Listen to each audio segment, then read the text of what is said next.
Hi guys, good evening sa ating lahat. Ano bang oras na? 8:05 na ng gabi at meron tayong gagawin ngayong mga oras na to. Ano lang naman to? Isang tutorial.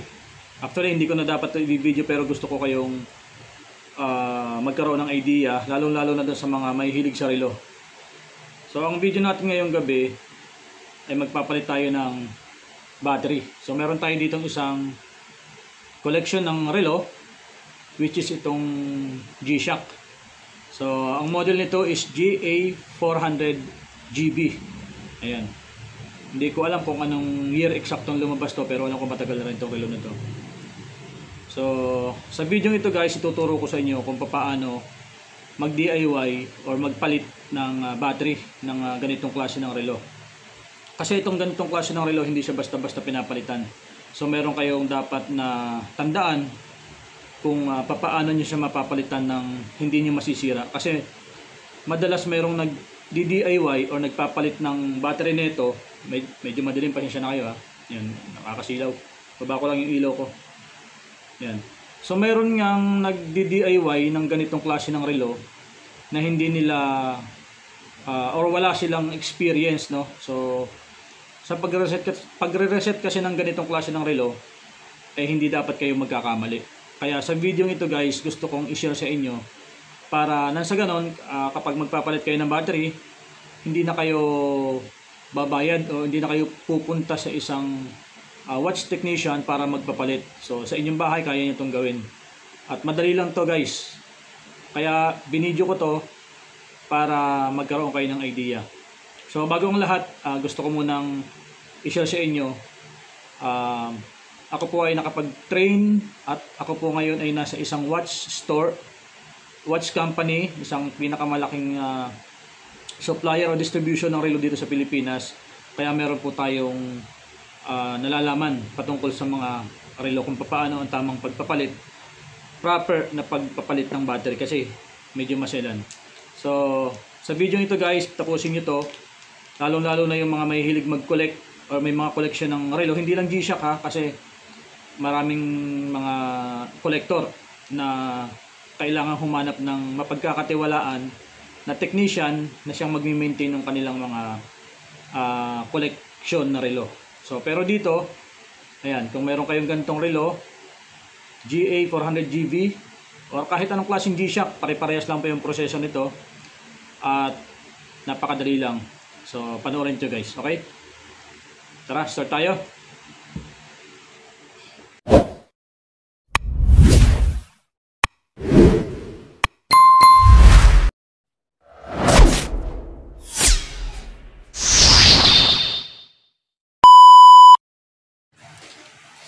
So guys, gagamit lang tayo dito ng tweezer.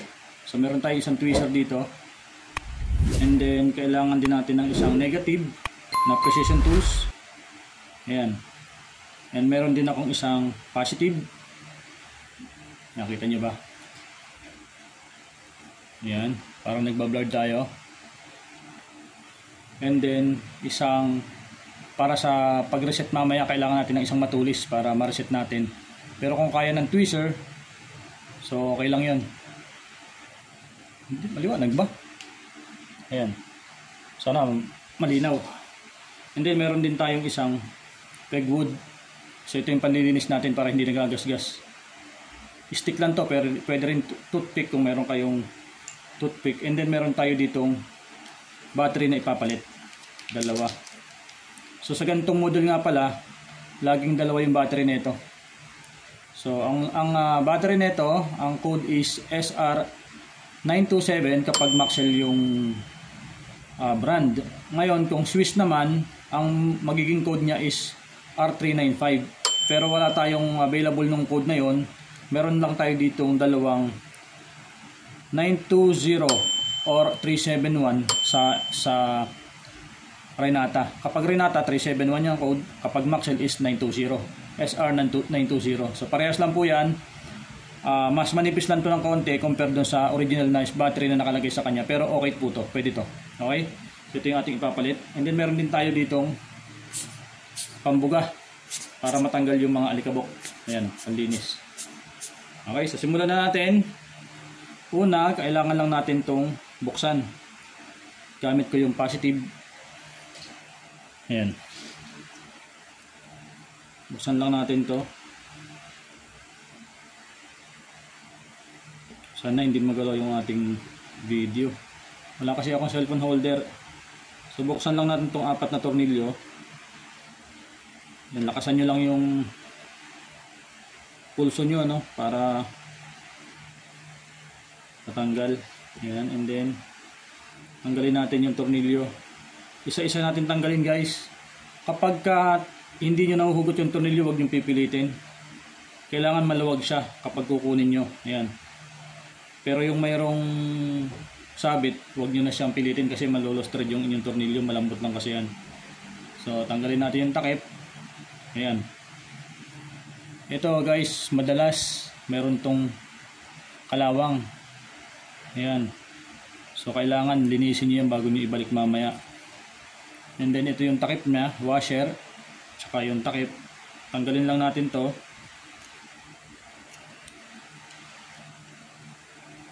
Tanggalin mo lang to. Ayan. So makikita mo dun sa loob.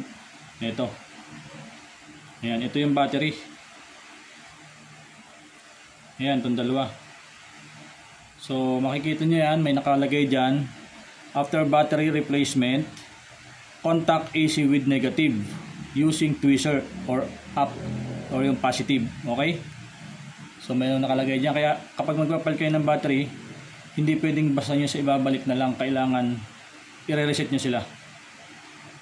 So una kong ginagawa kapag nagpapalit ako ng battery, nililinis ko na kagad yung gilid.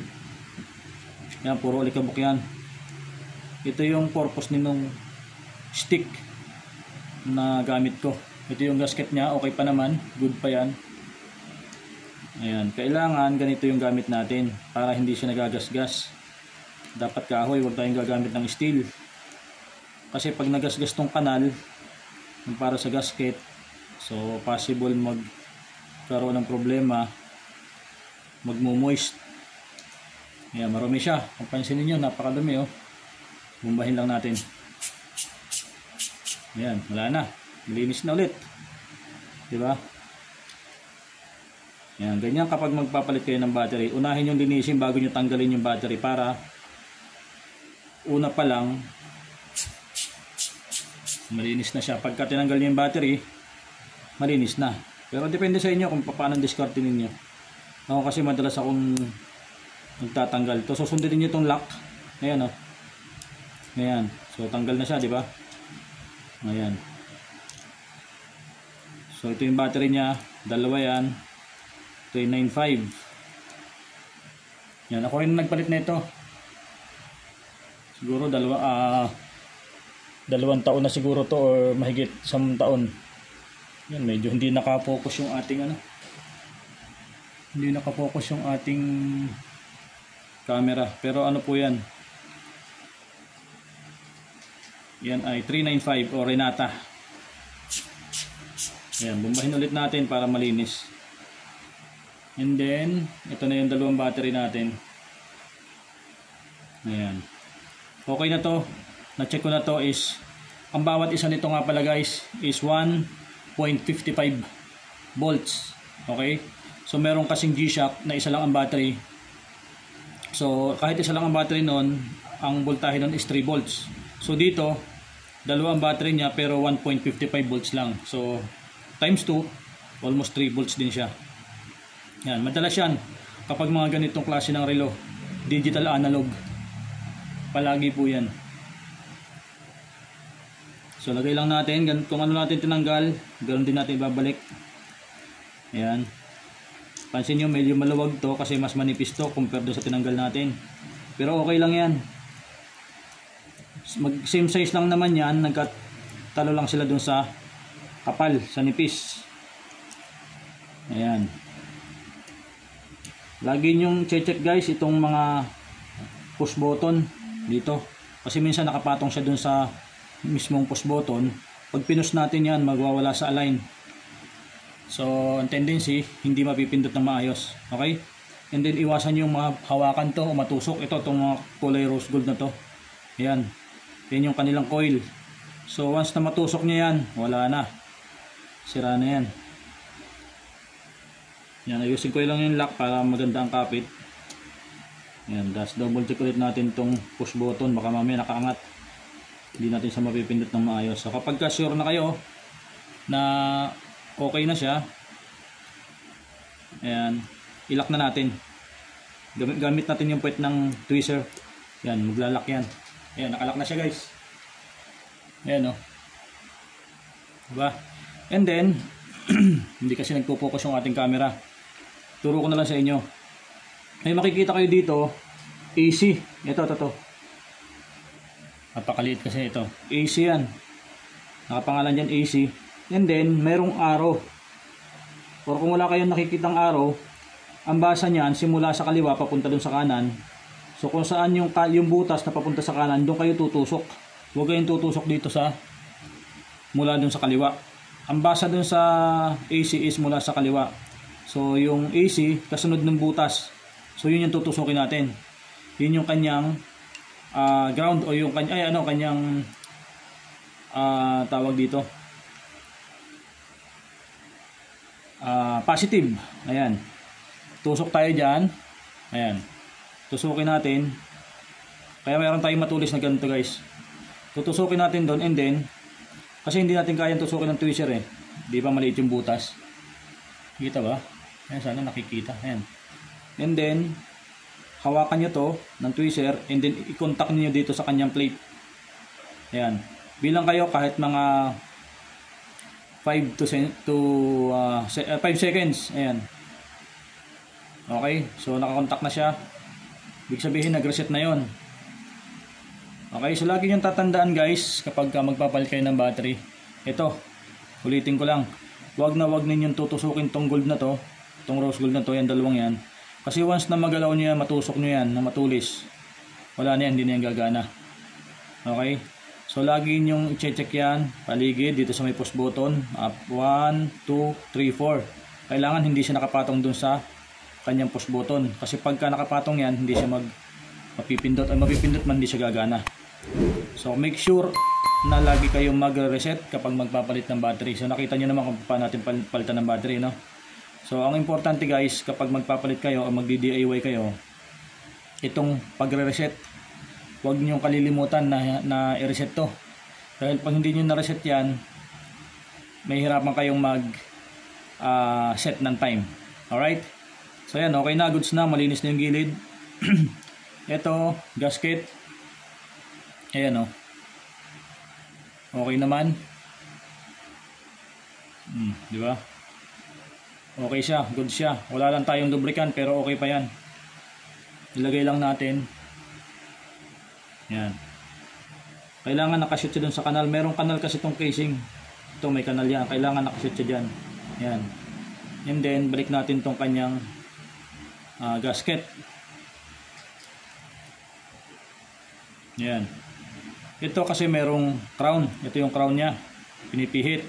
So yung gasket niya meron parang ganyan. Paa. Ayan o. Yung H. Letter H. Yung letter H na yun, yun yung nakapasok dito sa kanyang crown. Yan. Ayan. Dyan siya. Para hindi kayo malito. Ayan. Pero hindi naman lahat may ganyan na design. So yan, ito kailangan natin tanggalin muna to. Ayan.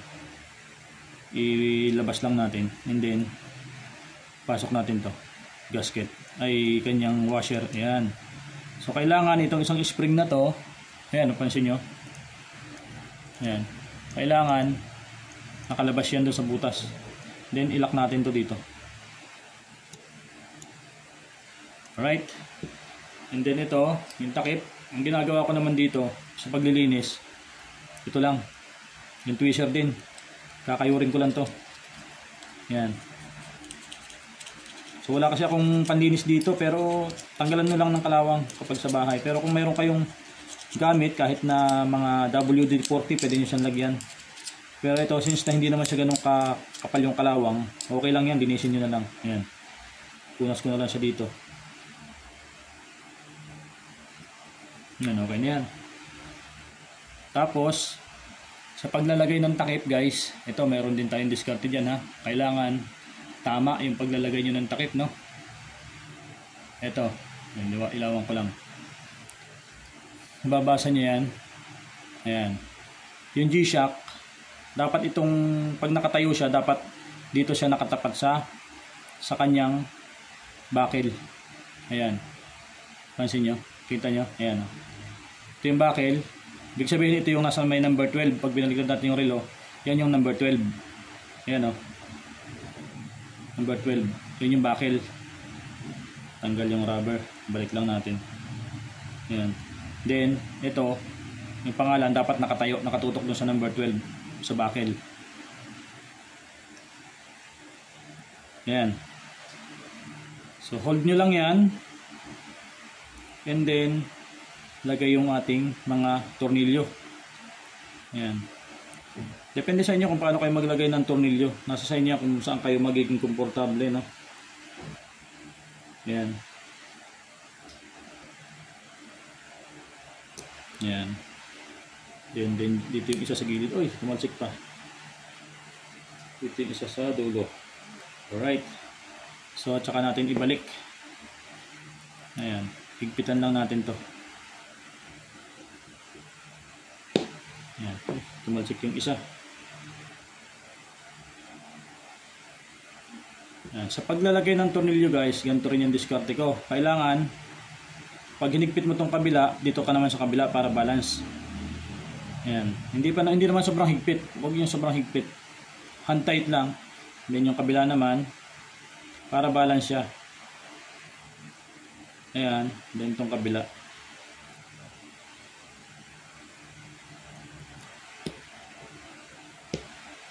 Ayan. Balikan nyo na lang kahit konting pihit lang ulit para lang siguradong mahigpit siya. Ayan. Ayan. So okay na siya guys. So makikita natin dito sa ibabaw yung kanyang oras. Ayan o. Iilaw na yan. Kita nyo umilaw.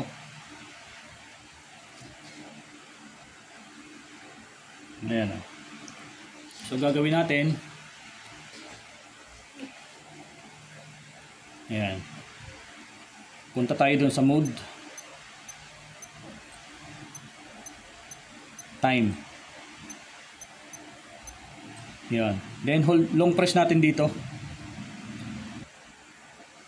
So ito guys oh. Sinasabi ko, kailangan nag-aano siya, nagbi-blink. Pansin nyo yung sub. So yan guys, kailangan nagbi-blink yan. Okay? So kapag ka nakita nyo yan, nagbi-blink, gawin nyo, pindutin nyo dito sa mode. Yan, isang pindot. Yun, yung gumalaw na yun, yun yung iseset natin. Okay, ito yung gagamitin natin. So patras, para pumunta siya sa 12. Yan, ganyan ang tamang pagsiset guys. Yan, kailangan nandun siya sa tapat ng 12. Yan, kapag nasa 12 na yon, isang pindot ulit dito, gagalaw naman yung subdial. Napansin nyo, gumalaw yung maliit. Ayan o, ito, pansinin nyo. Yun, maliit. So, pihitin natin to papunta ron sa 60. Yan, kailangan nandun din siya sa taas. Lagi siyang nakaganon. Same nung oras. So, bumiblink pa rin yung subdial. Kung alin yung nagbiblink, yun yung ating pipindutin. Okay, so kapag ganyan yung posisyon, parehas na nasa taas, sa 12. Ayan. Pindot dun sa adjust, isang pindot. So, mawawala siya, di ba? So, ngayon, kailangan nating i-adjust yung time. Long press natin dito. Yun. Lumabas yung set, and then nag-blink. So, nagbi-blink dito yung set. Para makapunta kayo dito sa time, pindutin nyo lang to mode. Panlipat yan, ayan. Hanggang sa makarating tayo dun sa time. So ayan, nagbi-blink na yung time. Pihitin natin to. Papunta ron sa oras natin ngayon.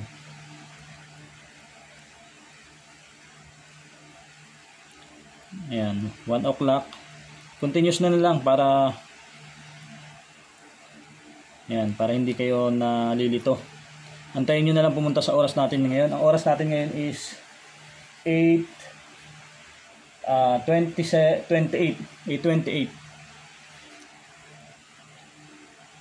So, 3 o'clock. Pero pwede rin namang i-ano natin yan, i-shortcut. Halimbawa, ito. Yan, nagbi-blink yung 4. Punta tayo dun sa sa 8 o'clock, sa 8. Yan, 8. And then, ito yung nagbi-blink, ito yung year. Punta tayo sa 2025. Sumobra. Balik lang natin. Yan, 2025, isang pindot. Lipat naman tayo dun sa year, ay sa month and date. Ayan. Date yan, yung mabilis. Hanggang makakarating tayo ng March. So, March ano na ba ngayon? March 24. Yan, 3:24.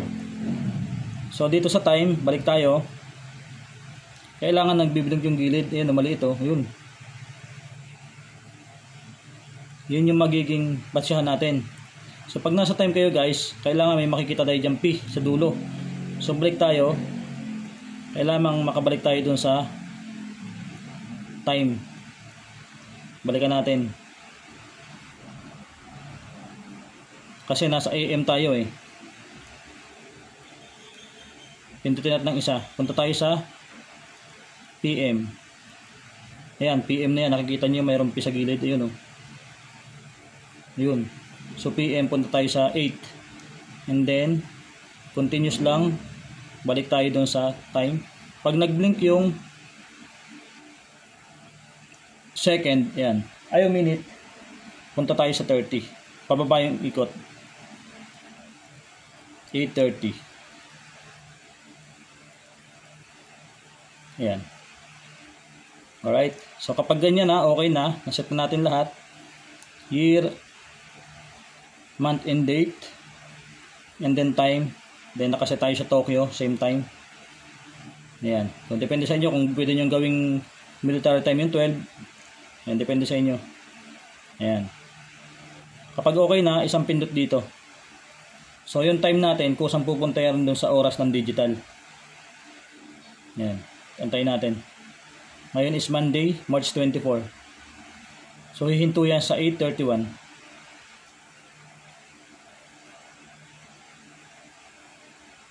Isang bihit pa. Yun, 8:31. Okay? So, ganun lang guys ang pagpapalit ng battery. So, ulitin ko, ito ay G-Shock GA400GV. Ayan, isang collection ng ating kaibigan. So, pinapalitan ng battery sa atin. So, naisipan ko i-video din para naman meron kayong idea kung paano magpalit ng battery. So, para hindi na rin kayo pumunta sa mga watch technician, no? Para kahit sa bahay nyo, kaya nyo gumawa ng ganito. Kaya nyo magpalit, di ba? Kasi sa amin, ang change ng battery ng ganito is 350 pesos. Di ba? 350 pesos. Sayang din naman. Kung kayo ay may mga benteng collection ng G-Shock times 350, so medyo malaki rin, di ba? So, yearly, magpapalit kayo ng ganito, ng battery.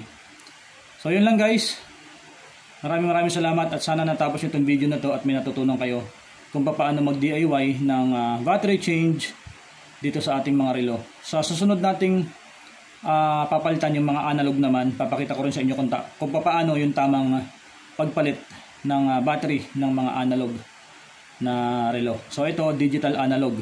So may pagkakaiba yan guys. Doon sa analog kasi wala siyang nire-reset. Dito sa may digital, ito yung mayroong kailangang i-reset. Okay? So yun lang, maraming salamat at kung natapos nyo itong video na to, so maraming salamat at sana may natutunan kayo. And syempre kung bago ka lang dito sa video na to, please don't forget to subscribe, like, and share nyo na rin po itong ating video para mas marami ang makapanood at kumalat sa YouTube or saan mang platform na makapanood ng ganito kung paano magpalit para naman hindi na kayo gumastos ng malaki sa pagpapalit ng battery. Alright? So yun lang. God bless and bye-bye.